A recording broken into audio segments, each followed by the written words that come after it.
Toyota Hilux නම් Toyota Lanka තමයි. අපට විශ්වාස Toyota Lanka.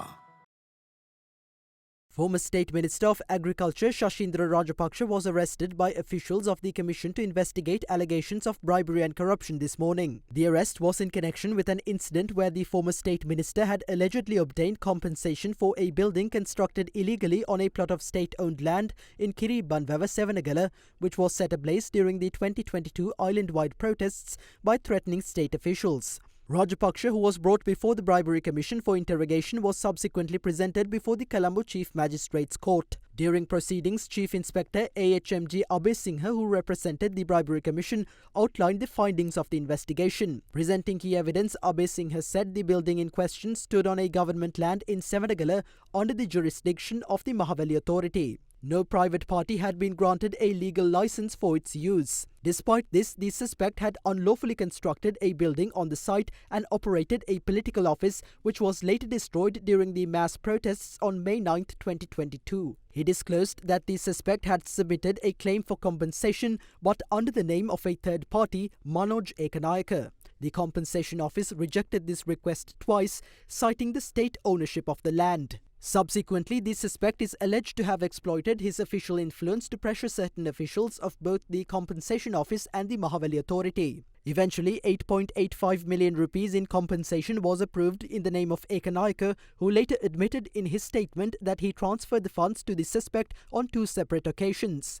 Assistant Director of the Bribery Commission, Attorney at Law Sulochana Hettiarachchi, informed the court that the Commission would formally bring charges against Rajapaksa under the Bribery Act for corruption and under the Public Property Act for the alleged misuse of government assets. She requested that the suspect be remanded until the conclusion of the legal proceedings. In response, President's counsel Anil Silva, appearing for the defence, moved for bail on his client.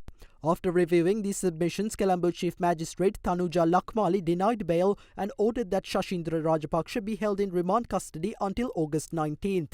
In a separate development, former Minister Sagala Ratnayaka, who served as Chief of Staff to former President Ranil Wickremesinghe, appeared before the Illegal Assets Investigation Division earlier today. His appearance was in connection with an inquiry into the alleged accumulation of wealth through political means. Meanwhile, in Parliament today, Prime Minister Dr. Harini Amarasuriya commented on the series of arrests carried out over the past year and into this year in connection with allegations of bribery and corruption.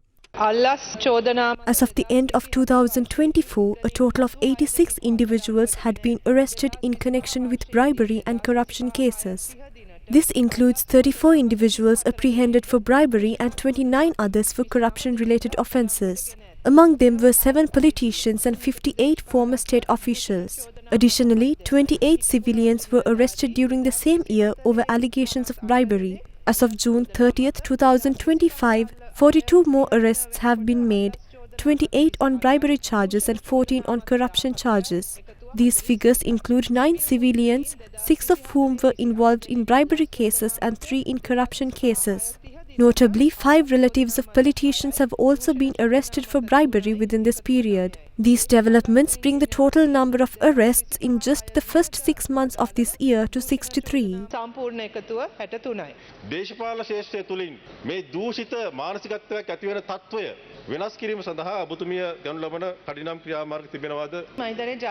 The people have already made their decision. The public has decisively turned away from the corrupt political culture that once plagued our nation. What we are witnessing today are the final remnants of that old decaying order. As with all remnants of a broken system, this too shall pass.